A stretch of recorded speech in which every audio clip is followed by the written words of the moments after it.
Bismillahirrahmanirrahim. Assalamualaikum warahmatullahi wabarakatuh. Innal hamdalillah nahmaduhu wa nasta'inuhu wa nastaghfiruh wa na'udzu billahi min shururi anfusina wa min sayyiati a'malina. May yahdihillahu fala mudilla lahu wa may yudlil fala hadiya lahu. Asyhadu an la ilaha illallah wahdahu la syarika lah wa asyhadu anna Muhammadan abduhu wa rasuluh. Sallallahu ala nabiyyina Muhammadin wa ala alihi wa ashabihi wa man tabi'ahum bi ihsan ila yaumiddin. Amma ba'd. Al-ikhwan wal akhwat rahimani wa rahimakumullah. Alhamdulillah, kita bersyukur kepada Allah Subhanahu wa taala, kembali di malam hari ini kita mendapat nikmat dari Allah Subhanahu wa taala.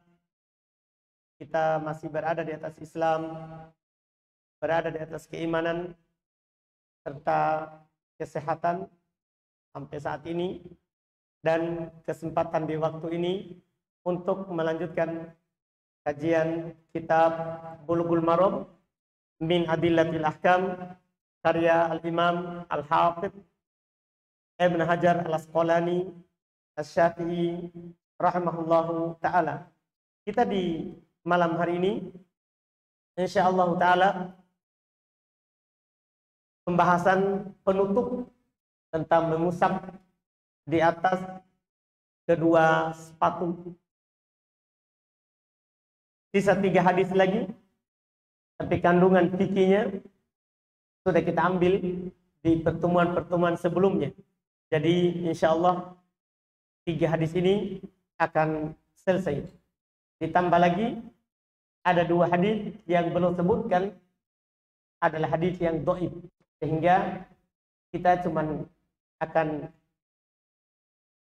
membahas 1 hadis karena 2 hadis diantaranya adalah dhaif. Kita baca apa yang belum bawakan, yaitu kita mulai dari hadis nomor 58. Kata beliau rahimahullah, wa an Umar radhiyallahu ta'ala anhu mauqufan wa an Anas marfu'an idza tawadda'a ahadukum falabisa kuffaihi falyamsah 'alaihima wal yusalli fihima wala yakhlahuma insya'a illa min janabatin. Akhrajahu Daruqutni wal Hakim wa sahhaha. Kata beliau dari Umar bin Khattab radhiyallahu taala anhu, khalifah kedua setelah Nabi kita Muhammad sallallahu alaihi wa ala alihi wasallam, mauqufan, secara mauquf artinya ucapannya Umar, bukan ucapan Nabi sallallahu alaihi wasallam. Dan dari Anas radhiyallahu taala anhu, beliau adalah termasuk salah seorang yang selalu melayani Nabi kita Muhammad sallallahu alaihi wasallam selama Nabi di Madinah. Selama Nabi di Madinah. Marfu'an, secara marfu maksudnya beliau angkat ucapan ini kepada Nabi SAW. Kalau dari Umar dinukil dari ucapan Umar. Dari Anas beliau sandarkan ucapan ini yang kita sebutkan sebentar dari ucapan Nabi sallallahu alaihi wa ala alihi wasallam. Kata beliau, idza tawadda'a ahadukum, apabila salah seorang dari kalian telah berwudu, falabisa khufai, kemudian setelah itu dia pakai kedua sepatunya, falyamsah alaihima, maka boleh dia mengusap di atas keduanya nanti setelahnya. Wal yusalli fihima, dan hendaklah dia sholat dengan keduanya. Wala yakhla'huma, dan dia tidak perlu membuka sepatunya kalau berwudu. Insya'a, jika dia ingin, illa min janabah, kecuali kalau junub. Hadits ini kata beliau akhrajahu Ad-Daruqutni, dikeluarkan oleh Al-Imam Ad-Daruqutni wal Hakim, dan Imam Al-Hakim wasahhah, dan Imam Al-Hakim mensahihkannya. Imam Al-Hakim mensahihkannya. Ini hadis dipakai untuk berdalil oleh orang-orang yang mengatakan bahwa di dalam mengusap sepatu ataupun di atas kaos kaki tidak ada waktunya, tidak ada batasannya. Boleh sehari atau 2 hari, 3 hari, bahkan boleh lebih dari 3 hari. Kenapa? Karena lafadznya tidak perlu dia membuka, cukup dia usap di atasnya, kecuali dari junub. Berapa lama? Tidak ada waktunya. Karena langsung dia bilang, junub baru dibuka. Artinya kalau ada seorang tidak junub selama sepekan, dia pakai sepatu atau kaos kaki, boleh dia usap terus di atas. Ini kandungan hadis ini, tanpa ada waktu. Tentunya hadis ini dengan lafaz seperti ini menyelisih hadis yang sebelumnya, yang telah kita baca di pertemuan sebelumnya, bahwasanya Nabi SAW dalam hadis riwayat Imam Muslim, beliau berkata, salasata ayyamin wa layalihinna lil musafir. 3 hari 3 malam untuk musafir. Wa yauman wa laila lil mukim. Sehari semalam bagi seorang yang sedang mukim. Ini hadis sahih riwayat Imam Muslim. Hadis tadi tanpa ada waktunya. Tentunya ini menimbulkan pertanyaan besar kepada kita, apakah benar pendapat yang tadi yang mengatakan tidak ada batasan harinya? Apakah pendapat itu kuat karena masalahnya menyelisihi hadis riwayat Imam Muslim? Maka untuk menentukan kuat atau tidaknya, para ulama menyebutkan, menjelaskan pendapat itu tidak kuat. Kenapa? Karena hadis yang menjadi sandarannya, yaitu ini hadis di buku nomor 58, adalah hadis yang dhaif. Bahkan para ulama menghukumi ini adalah hadis yang syadz, salah. Dan kenapa? Menyelisihi itu tadi, rawi yang lebih kuat. Imam Muslim membawakan hadis yang semakna dengannya dari Ali bin Abi Thalib. Ada waktunya, sehari semalam bagi yang tidak sedang safar, 3 hari 3 malam bagi musafir. Bagi musafir. Ini tentunya lebih kuat daripada hadis yang tidak ada batasannya kecuali dari junub. Tidak ada batasannya kecuali dari junub. Ini yang disebutkan oleh para ulama rahimahumullahu ta'ala. Bahkan Ibnu Daqiq al-Id ketika beliau menyebutkan hadis ini, hadis yang ada di hadapan kita, beliau berkata di kitab Al-Ilmam, itu Syarah Umdatul Ahkam, beliau katakan faqala rawahu Daruqutni min jihati Asad wa taqahul Kufi wan Nasa'i wal Bazzar qala al-Hakim ruwi an Anas marfu'an bi isnadin sahih wa ruwatu an akhar an akhirihim thiqat illa annahu syadun bimarrah. Kata beliau, hadis ini katanya diriwayatkan oleh Imam Ad-Daruqutni dari jalur Asad.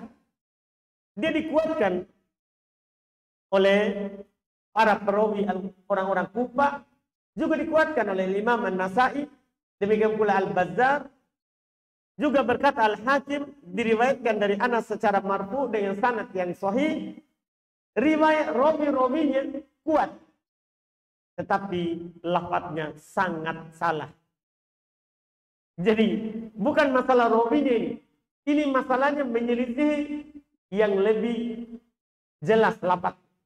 Dalam riwayat Imam Muslim, sekali lagi ada di buku ini, kitab Bulughul Maram, bisa kita lihat di nomor 56. Di nomor 56. Tapi beliau bawakan ini 57 untuk menunjukkan bahwa ini tidak benar yang tanpa waktunya, tanpa ada batasannya. Makanya beliau sebutkan dulu di satu hadis setelah sebelumnya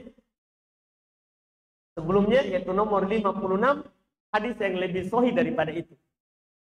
Hadis yang lebih sahih dari itu. Bahkan tadi kita telah jelaskan ucapannya Ibnu Daqiq al-Eid, syadun bimarrah. Hadis ini sangat salah. Walaupun para perawinya kuat.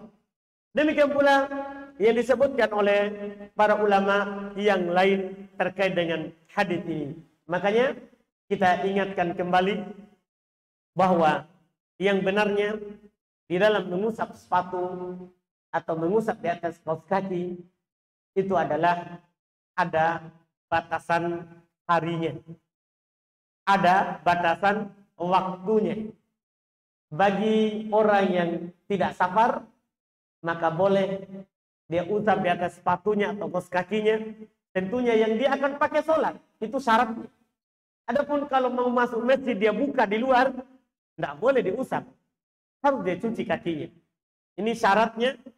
Tadinya dia sudah berwudu di rumah. Kemudian misalnya datang ke masjid ini, Masjid Nurul Bahri di sini. Dia datang, masuk sholat maghrib. Sebentar masuk isya, dia mau wudu. Dia masih pakai kaos kakinya. Boleh dia usap di atas. Tidak perlu dia buka kaos kakinya. Sampai kapan? Kalau antum tidak safar, maka boleh mulai dari tadi maghrib atau dari antum usap sampai besok lagi. Boleh sehari semalam, 1 kali 24 jam. Tapi kalau antum sedang safar, maka batasan waktunya 3 hari 3 malam.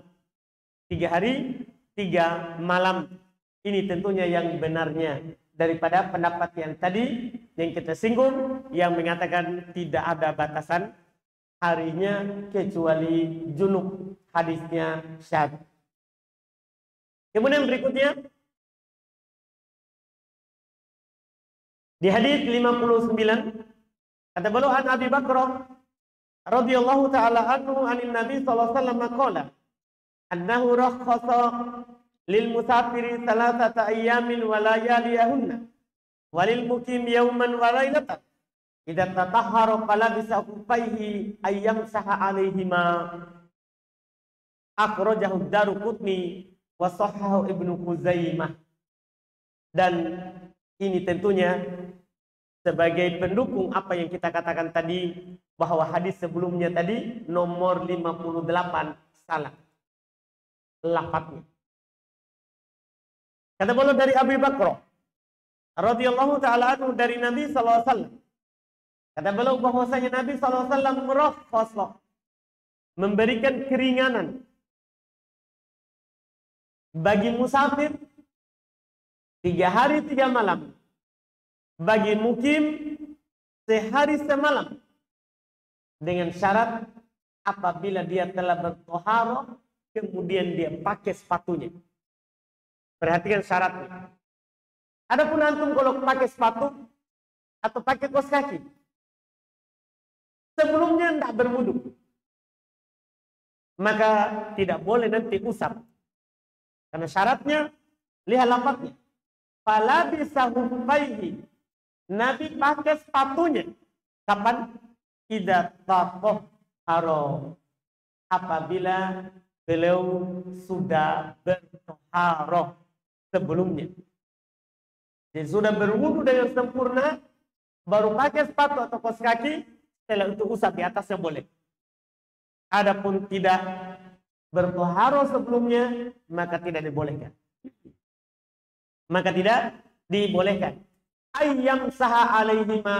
Nabi SAW membolehkan, meringankan untuk mengusap di atasnya. Ini adalah penegasan kembali yang kita bahas dulu mungkin sebelum libur karena ada ya pembatasan, menegaskan kembali bahwa yang diusap adalah di atasnya, bukan di bawah. Yang diusap ketika seorang mengusap di atas sepatu atau di atas kaos kakinya adalah bagian atasnya, bukan bagian bawahnya. Bukan bagian bawahnya. Kita sudah mengambil dan mendengarkan pelajaran sebelumnya perkataan Ali bin Abi Thalib radhiyallahu taala anhu. Bahwasanya belum tegaskan, "Lau kana ad-din bir-ra'i lakana asfal al-khuffaini aula bil mashi min a'laha." Belum katakan seandainya agama dengan akal, maka bagian bawah dari sepatu lebih cocok untuk diusap daripada bagian atasnya. Tapi agama bukan dengan akal, tapi dengan wahyu. Agama tidak pakai akal kita. Tidak bisa kita bilang, menurut saya ini baik. Atau menurut saya ini yang lebih cocok untuk diusap. Tidak. Agama ini pakai wahyu. Kalau tidak ada dalilnya atau pencontohannya dari Nabi SAW berupa ucapan atau perbuatan atau takrir pembenaran dari Nabi SAW, maka tidak boleh kita lakukan. Ini terkait dengan masalah agama. Terkait dengan masalah agama. Kata beliau, hadits ini dikeluarkan oleh Al-Imam Daruqutni dan disahihkan oleh Al-Imam Ibnu Khuzaimah. Betul, ini adalah hadits yang sahih, disahihkan oleh Ibnu Khuzaimah sebagaimana yang beliau katakan, juga disahihkan oleh Al-Imam Al-Khattabi, juga demikian pula disahihkan oleh Al-Imam Al-Baihaqi, dan bahkan Al-Imam Al-Baihaqi menukil hadits ini disahihkan oleh Al-Imam Asy-Syafi'i rahimahullahu taala. Kembali yang mana lafaz hadits ini kembali menegaskan kepada kita bahwa di dalam mengusap sepatu, di atasnya atau kaos kaki, di atasnya itu ada batasannya. Jelas Nabi mengatakan 3 hari 3 malam bagi musafir, sehari semalam bagi mukim. Kemudian syarat mengusap di atasnya setelah kita berwudu sebelumnya, sebelum pakai. Kemudian yang kita usap adalah di atasnya. Ini hadis tentunya sangat jelas dari yang disebutkan oleh penulis rahimahullahu taala.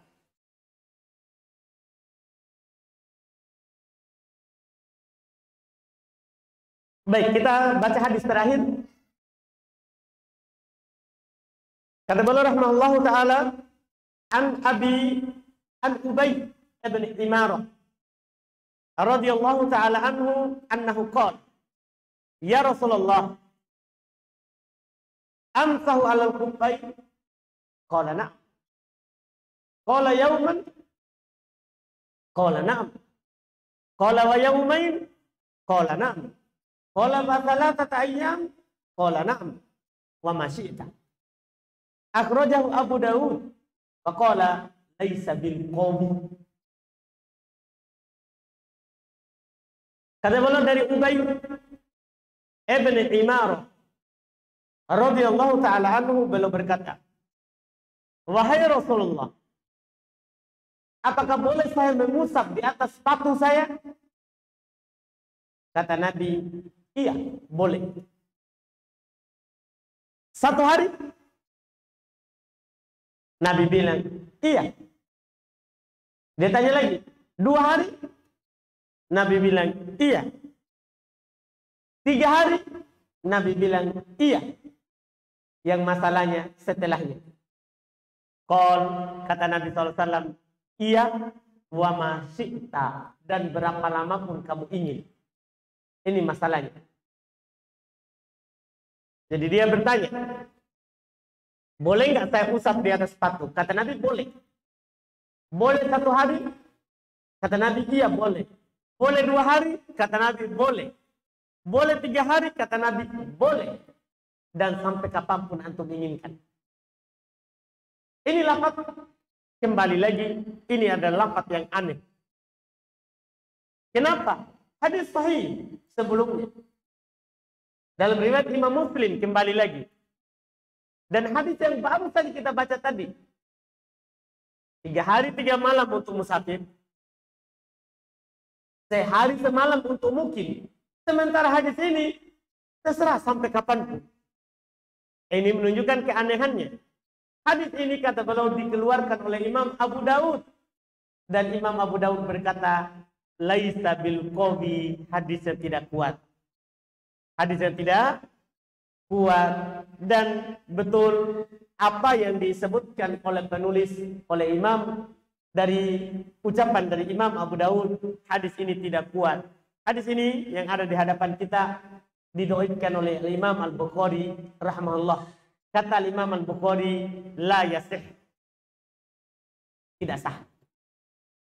Hadis ini dengan lafaz sehari ya sehari, 2 hari ya 2 hari boleh, 3 hari ya 3 hari boleh, dan terserah kapanpun, berapa lama pun yang kamu mau. Kata Imam Al-Bukhari, la yasih, hadisnya tidak sahih. Demikian pula yang dikatakan oleh Imam Abu Daud. Kalau kita membuka Sunan Abu Daud ada komentarnya. Beda kalau Imam Al-Bukhari dan Imam Muslim, tidak ada komentarnya di ujung. Karena kenapa? Karena mereka hanya memasukkan hadis yang sahih. Kalau imam-imam yang lain, ini antum harus hati-hati. Karena kadang orang yang tidak jujur penukilannya, dia tidak menukil apa yang dikomentari oleh Imam Abu Daud sendiri di belakang hadis itu. Demikian pula imam yang lain yang tidak mempersyaratkan hadis sahih yang dimasukkan dalam kitabnya. Pasti mereka komentari. Karena berdasarkan kaidah yang berjalan di ulama hadis bahwa tidak boleh menyampaikan hadis dhaif kecuali untuk menjelaskan kalau itu adalah dhaif. Tidak boleh. Adapun hanya sekadar bilang ini ada hadis, disampaikan saja sahih ataupun dhaif, tanpa ada keterangan di belakangnya, itu tidak sejalan dengan apa yang dipegang oleh ulama hadis. Ada kaidah yang berjalan di ulama hadis. Kalau mereka tidak kritik, berarti sahih. Kalau dia dhaif, pasti dia kasih keterangan. Karena itu tadi, tidak boleh kita menyampaikan hadis dhaif kecuali harus kita kasih keterangan ini hadis dhaif. Karena orang awam nanti akan tertipu, dia akan kira itu betul hadis padahal dhaif. Padahal dhaif. Al-Hafidz Ibnu Hajar sendiri rahimahullahu taala terkait dengan hadis dhaif, beliau berkata hadis dhaif yutrah. Hadis dhaif itu dibuang, bukan disampaikan. Hadis dhaif itu adalah dibuang, bukan disampaikan. Kadang ada sebagian orang berkata, lebih baik hadis daripada perkataanmu, daripada perkataan ulama. Oh, ini ucapan yang berbahaya. Lebih baik hadis dhaif daripada perkataan orang. Ini bahaya. Kalau perkataan orang kita sampaikan, kan bisa saja benar, bisa salah. Tidak ada masalah. Tapi kalau hadis dhaif, ini bahaya. Kalau kita tahu dhaif, tapi kita sampaikan, ini bahaya. Berarti kita berdusta atas nama Nabi kita Muhammad SAW. Kita bilang Nabi berkata, padahal tidak Nabi katakan. Karena dhaif. Ini bahaya. Ada ancamannya. Kata Nabi SAW, balighu anni walau ayat. Wa man kadzaba alayya muta'ammidan falyatabawwa maq'adahu minan nar. Ini hadis mutawatir. Sampaikan dariku walaupun 1 ayat. Sampaikan dariku. Syaratnya, sampaikan dariku. Bukan dari yang dibuat-buat. Walaupun seayat. Tapi beliau ancam. Siapa yang berdusta atas namaku secara sengaja. Dia tahu ini tidak diucapkan oleh Nabi. Tapi sengaja dia sandarkan kepada Nabi. Maka hendaklah dia siapkan tempatnya di neraka. Ini bahaya. Bahaya kalau kita sampaikan ini hadis padahal bukan hadis. Makanya yang berjalan di ulama hadis, tidak boleh kita sampaikan hadis dhaif kecuali harus kita kasih keterangan ini dhaif. Supaya masyarakat awam tidak tertipu dengan apa yang kita sampaikan. Hanya sekedar melihat, oh kita adalah sorbannya besar. Bahaya nanti. Karena semua orang awam dia bilang ustaz. Semua yang pakai jenggot ustaz. Semua yang pakai sorban besar ustaz. Ini bahaya. Tidak boleh kita menipu orang hanya dengan penampilan terus bahasa Arab sedikit. Supaya dikatakan, oh ini hadis. Tidak. Karena di dalam agama tidak boleh kita mujamalah. Berpenampilan seperti ustaz supaya dipanggil ustaz. Atau berbahasa Arab supaya dikatakan hadis atau ayat. Tidak dibolehkan dalam agama. Karena tidak boleh berdusta atas nama Nabi Sallallahu Alaihi Wasallam, demikian pula atas nama Allah Subhanahu Wa Taala. Oleh karena itu kita bisa melihat hadis ini dhaif. Kata Imam Abu Dawud, kalau kita membuka Sunan Abu Dawud, beliau katakan, "Ukhtulif fi isnadihi wa laysa bil qawi." Hadis ini diperselisihkan dalam sanadnya dan tidak kuat. Ketika beliau bawakan hadis yang ada di hadapan kita. Demikian pula Imam Ahmad rahimahullahu taala, ketika beliau membawakan hadis ini di dalam Musnad Imam Ahmad, rijalu la yu'rafun. Beliau bilang, Imam Ahmad rahimahullahu taala beliau bilang, rijalnya, perawinya tidak ada yang dikenal. Perawinya tidak ada yang dikenal. Demikian pula yang dikatakan oleh Abdul Fath Al-Azdi, kata beliau, haditsun laisa bil qaim. Ini hadis tidak tegak. Ini hadis tidak tegak. Demikian pula yang disebutkan oleh Al-Imam Ad-Daruqutni sendiri juga, Al-Imam Ad-Daruqutni juga yang meriwayatkan hadis sebelumnya tadi, yang 3 hari 3 malam untuk musafir, sehari semalam untuk mukim. Ketika belum menyebutkan hadis ini, belum katakan la yathbut, tidak sabit, tidak valid dari Nabi kita Muhammad sallallahu alaihi wasallam. Demikian pula Imam Ibn Abdul Bar, salah satu ulama Malikiyah, belum bilang la yathbut wa laisa lahu isnadun qaim. Hadis ini tidak sah. Tidak ada sanad yang kuat. Jadi kesimpulannya, yang mengatakan bahwa terserah sampai kapanpun kamu mau, silahkan usap. Tanpa ada batasan waktu. Ini hadis dhaif. Maka kembali lagi kita mengingatkan kesimpulan sebagai penutup di pembahasan kita, karena setelah itu datang pembahasan pembatal wudhu, bahwa boleh mengusap di atas kedua sepatu atau kaos kaki dengan syarat sebelum kita pakai kita sudah wudhu sempurna. Itu syarat pertama. Syarat kedua, sepatu atau kaos kaki ini kita mau pakai untuk sholat. Adapun kalau kita akan buka saat mau sholat, tidak boleh mengusap di atasnya. Kemudian yang ketiga, yang diusap bagian atasnya, bukan bagian bawahnya.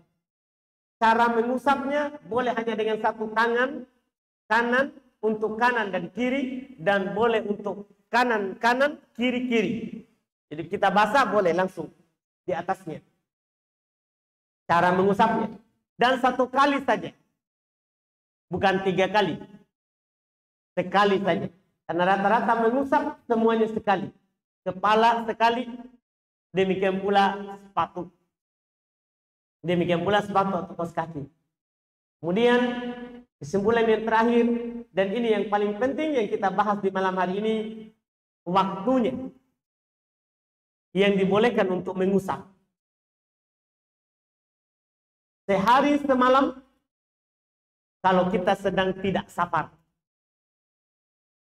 boleh mengusap di atas. Jika kita sedang safar, maka 3 hari 3 malam. Adapun hitungan waktunya, ada perselisihan di kalangan para ulama, bagaimana yang kita sampaikan dulu. Ada yang mengatakan mulai dari usap. Misalnya kita usap maghrib sampai maghrib besok. Itu waktunya. Mulainya. Ada juga yang mengatakan mulai dari hadas. Mulai dari hadas. Yaitu saat kita batal wudu, yang kita wudu tadi sebelum pakai kaos kaki atau sepatu, di situ awalnya. Walaupun pendapat yang kuat adalah mulai saat kita mengusapnya. Mulai saat kita mengusapnya. Ini alhamdulillah berarti dengan ini selesai pembahasan mengusap di atas sepatu atau kaos kaki. Sebagai tambahan terakhir, boleh nggak mengusap di atas sandal? Jadi ini kan yang kita bahas sepatu. Gimana kalau sandal? Kan boleh seorang sholat pakai sandal juga. Sebagaimana boleh sholat pakai sepatu. Boleh sholat pakai kaos kaki. Boleh sholat pakai sandal. Kan Nabi SAW sering sholat pakai sandal. Tapi ingat, jangan sampai nanti kita pulang pakai sandal tak masuk di masjid. Nah, ini untuk sekarang ini tidak disunahkan. Karena banyak masjid pakai karpet. Kalau kita masuk, wah bahaya. Akan banyak fitnah yang timbul. Ini kalau kita sholat di rumah, kita pakai sandal. Boleh. Iya. Nah, sekarang apakah boleh usap di atas sandal? Maka mayoritas ulama menjelaskan tidak disyariatkan. Karena kenapa? Karena tidak ada penukilannya dari Nabi SAW dalam mengusap di atas sandalnya. Tidak ada penukilan dari Nabi SAW belum mengusap di atas sandal. Alhamdulillah, karena pembahasan yang baru lagi, pembatal wudhu, maka kita cukupkan. Kalau ada pertanyaan, silakan. Silakan.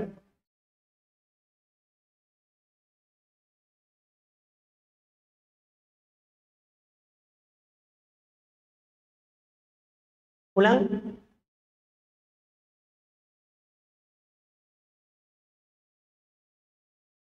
Baik. Jam berapa batas waktu sholat isya bagi seorang yang sedang musafir? Apakah boleh satu malam? Pertama, sebenarnya perlu kita ketahui bahwa waktu dari setiap sholat itu adalah dengan masuknya sholat berikutnya, kecuali sholat subuh.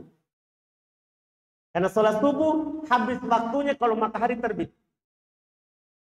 Selain sholat subuh, waktunya adalah kalau masuk sholat berikutnya. Itu dulu yang kita perlu pahami. Artinya gini, sholat duhur, waktunya sampai kapan? Kalau masuk asar. Sholat asar, waktunya sampai kapan? Kalau masuk maghrib. Waktu maghrib, waktunya habisnya sampai kapan? Kalau masuk isya. Isya, kapan habisnya? Kalau masuk subuh. Itu pada dasarnya. Kemudian setelah itu, para ulama membagi terkait dengan sholat isya. Ada waktu boleh, waktu utama, waktu boleh, dan waktu darurat. Waktu boleh sampai sepertiga malam pertama. Waktu utama. Waktu boleh setelah sepertiga malam. Nah, waktu darurat sampai sebelum subuh. Sebelum fajar. Bagi orang-orang yang berudzur. Bagi orang-orang yang berudzur. Misalnya, tiba-tiba jam 3 malam terbangun, suci dari haid. Boleh dia mandi sholat isya. Masih ada waktu. Iya, masih ada waktu. Terkait dengan kita tanya tadi, waktu jam 1, itu waktu boleh. Bagi musafir. Waktu boleh. Artinya dia jamak takhir namanya. Iya kan? Kan musafir kan boleh jamak. Boleh diawalkan maghrib 3 rakaat, salam, kemudian isya 2 rakaat. Dan boleh diakhirkan maghrib ke waktu isya. Seperti tadi jam 1 misalnya, maghrib dulu 3 rakaat baru isya 2 rakaat. Seperti ini. Wallahu a'lam. Silakan.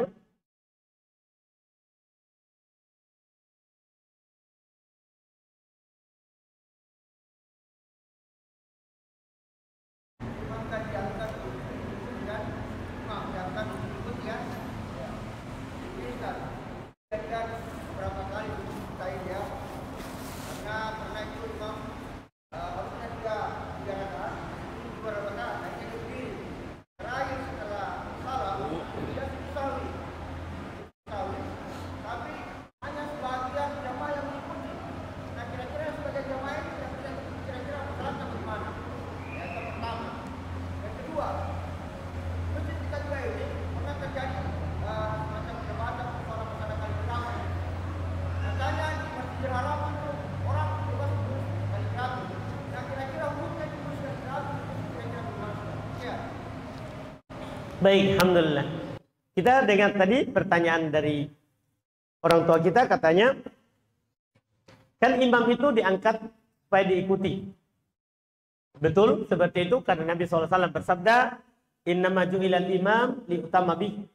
Imam itu dijadikan, diangkat supaya diikuti. Tapi ada kejadian imam tidak tasyahud awal langsung bangkit. Kemudian setelah salam dia sujud sahwi. Sujud karena lupa dalam sholat tadi. Iya, setelah salam. Maka ada kejadian, sebagian makmum ikut, sebagiannya tidak. Sebagiannya tidak. Iya. Bagaimana ini yang tidak ikut? Maka perlu kita ketahui, Pak, bahwa hadis tadi itu, innama ju'ilal imam liutama bih, itu dari takbir sampai salam. Imam itu dijadikan untuk diikuti, itu dari takbir sampai salam. Makanya Nabi bilang, tidak kabbaru fakabbiru. Kalau dia bertakbir, takbir.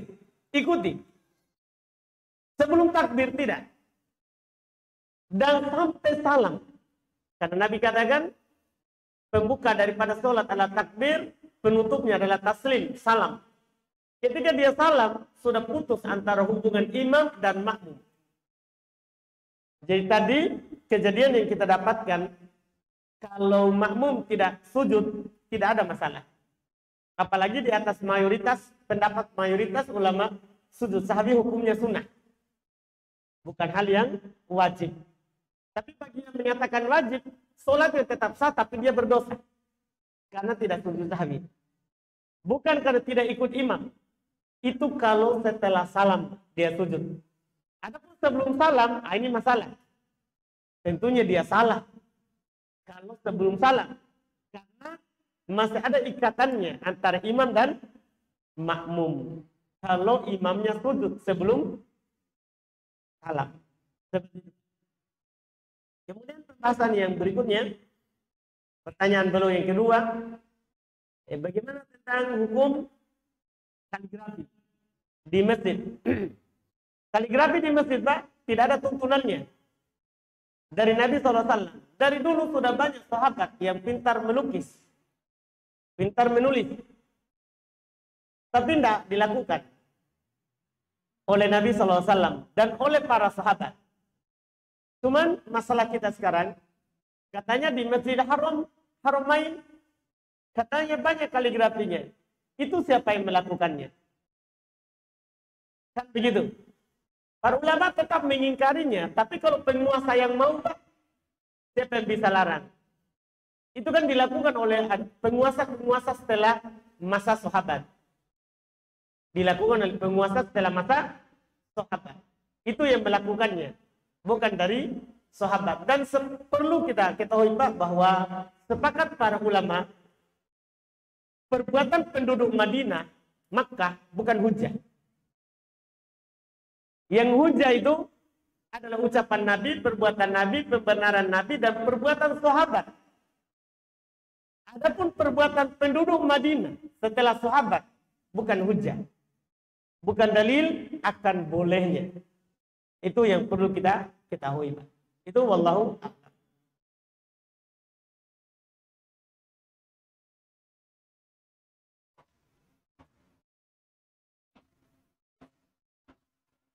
Bismillah, Ustaz, bagaimana hukum istri yang pelit pada suami dan pelit pada keluarga suami? Asal. Iya. Kata Nabi SAW terkait dengan berbuat baik. Ibdah biman ta'ulu. Mulai dengan orang dekatmu. Mulai dengan orang dekat. Ya, tidak sepantasnya. Kalau istri punya kelebihan, dia pelit kepada suaminya. Tidak sepantasnya. Bahkan kalau dia bersedekah, maksudnya sedekah sunnah, lebih utama dia kasih suaminya. Kalau suaminya miskin, istrinya kaya. Itu terjadi di masa Nabi SAW.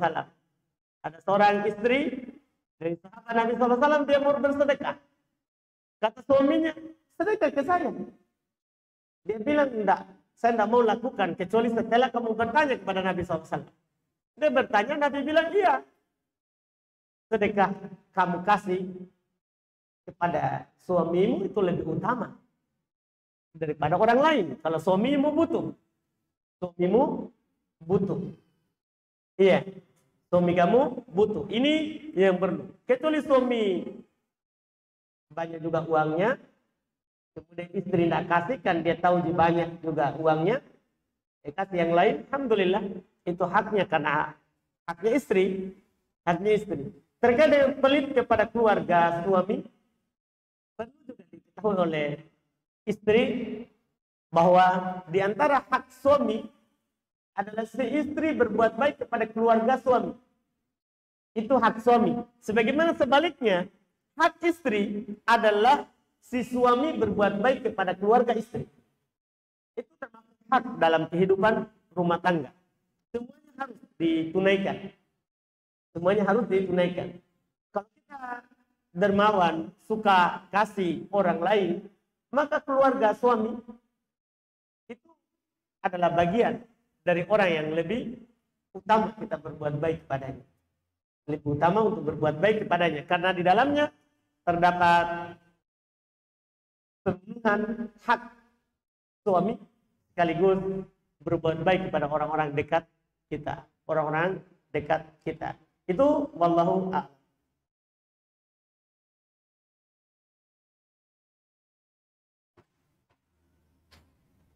Apa hukum membeli atau menjual pakaian bekas atau cacat? Iya. Kalau pakaian bekas yang dari kita punya sendiri, kita beli dulu baru, kemudian kita mau jual pakaian bekas kita, atau keluarga kita yang kasih dia suruh jual, boleh. Boleh. Tidak ada masalah. Yang penting kita kasih tahu, ini pakaian bekas. Iya, ini pakaian bekas. Itu tidak ada masalah.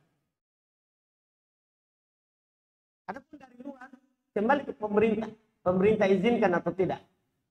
Pemerintah izinkan atau tidak?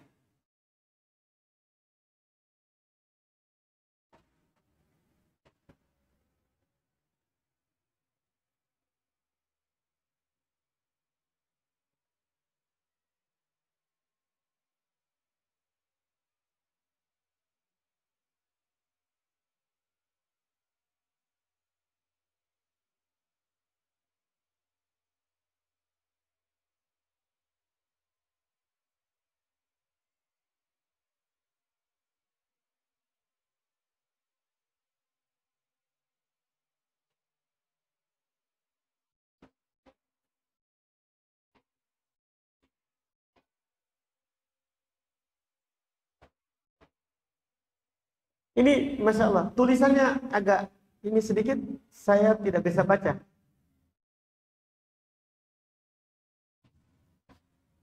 Agak cantik sedikit. Mungkin lebih ditulis dengan jelas.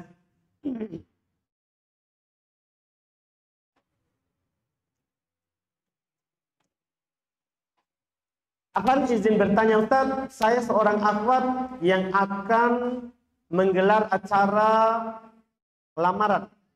Qadarullah orang tua dan keluarga besar anak masih awam.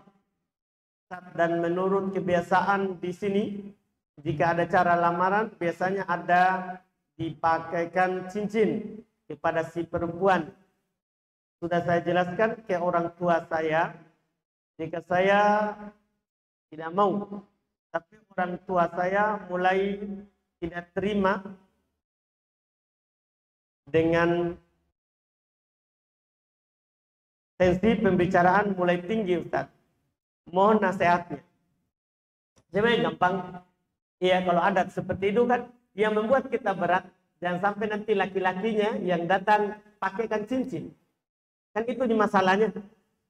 Karena masih belum mahram sebelum akad. Ada jalan keluarnya. Ya suruh saja laki-lakinya bawa duluan cincinnya. Kita pakai nama. Supaya nanti tidak dipakaikan oleh laki-lakinya. Tidak perlu ribut gara-gara hal yang seperti itu. Tidak perlu ribut dengan hal-hal yang seperti itu. Iya. Jadi kalau memang hal yang seperti itu yang membuat nanti pernikahan tidak jadi, lakukan saja. Yang penting kita sudah kasih tahu. Sudah kasih tahu. Dan supaya tidak ketemu dengan laki-lakinya nanti, begitu saja.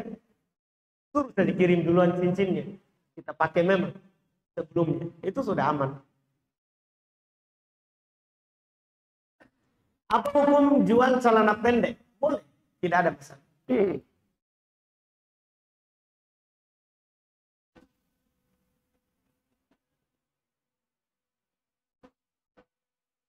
Apakah semua jenis sepatu atau kaos kaki bisa dikatakan hukum atau dia memiliki syarat-syarat baik dari ukuran tingginya atau selainnya? Disebutkan oleh para ulama rahimahumullah, katanya ya syaratnya sampai menutupi kaki atau kembali ke uruk, karena tidak ada syarat dari Nabi SAW. Kembali ke uruk. Kapan masyarakat bilang itu sepatu? Dan kapan dia bilang sandal? Kembali ke situ. Karena urut itu kebiasaan bisa dipakai untuk hukum kalau tidak ada batasan dalam syariat. Jadi kalau urut masyarakat kita ini sepatu, dia bilang sepatu. Ini kaos kaki ya, kaos kaki. Boleh kita usap di atasnya.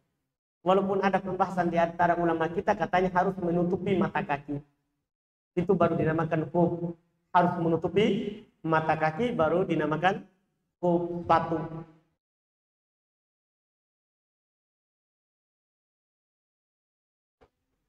Apakah kita boleh memakai dalil dhaif hanya untuk menguatkan hadis sahih? Ya cukup hadis sahih, untuk apa dikuatkan lagi dengan hadis dhaif? Boleh kita katakan seperti yang kita dapatkan di lisan para ulama kita, kalau menyebutkan hadis dhaif, ini maknanya benar. Ada ayat, ada hadis yang semakna dengannya. Jadi dia bilang hadis dhaif tapi maknanya benar.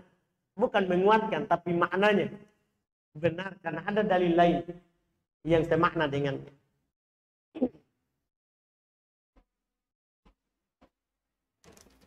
Baik, ini pertanyaan terakhir.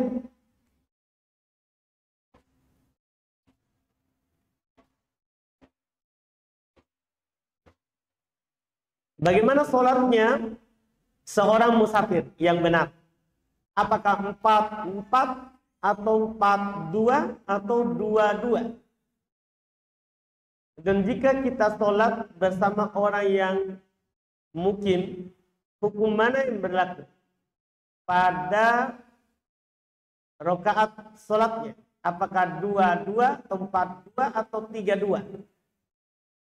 Untuk sholat Zuhur, asar, ataupun maghrib, isya.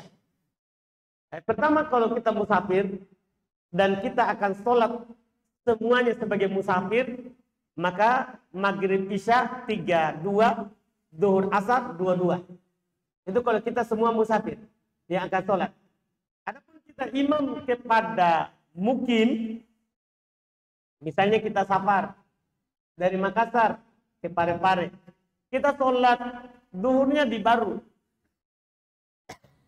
Maka kalau kita ikut imam mukim yang ada di Masjid Baru, maka 4-2. 4 bersama imam mukim, kemudian kita bangun, qomat, 2 lagi kita sebagai apa? Musafir. Sebagai musafir. Demikian pula maghrib. Demikian pula maghrib. 3 bersama imam.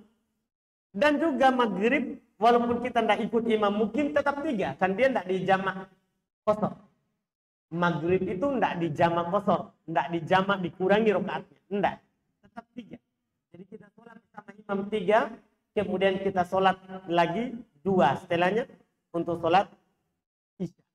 Itu wallahu terkait dengan musafir. Bagaimana ketentuan rakaatnya seorang musafir? Apakah perjalanan melewati batas kota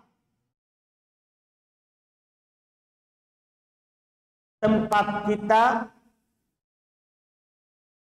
mungkin sudah boleh dikatakan musafir, atau kalau sudah dirasa perjalanannya sudah jauh, apakah kita sudah masuk musafir? Terkait dengan sholat itu ada dua bagi musafir. Ketika sudah masuk, pertama kalau dia safar, sudah masuk waktu sebelum dia berangkat. Maka di sini sudah boleh dia jamak, tapi jamak sempurna. Misal, dia mau berangkat jam 1, berarti kan sudah masuk zuhur. Boleh dia sholat zuhur langsung 4, dan setelahnya langsung asar 4. Demikian pula di waktu maghrib. Sebelum dia safar, sudah adzan maghrib, masuk waktu. Maka boleh dia sholat maghrib 3, setelahnya langsung dia sholat isya 4. Karena nanti seperti itu yang beliau lakukan. Yang kedua, kalau dia safar sebelum masuk waktu, maka boleh dia akhirkan. Diakhirkan ini, dilihat kapan baru dia boleh jamak qasar. Ini dia pembahasannya. Disebut oleh para ulama kalau sudah keluar perbatasan kampungnya.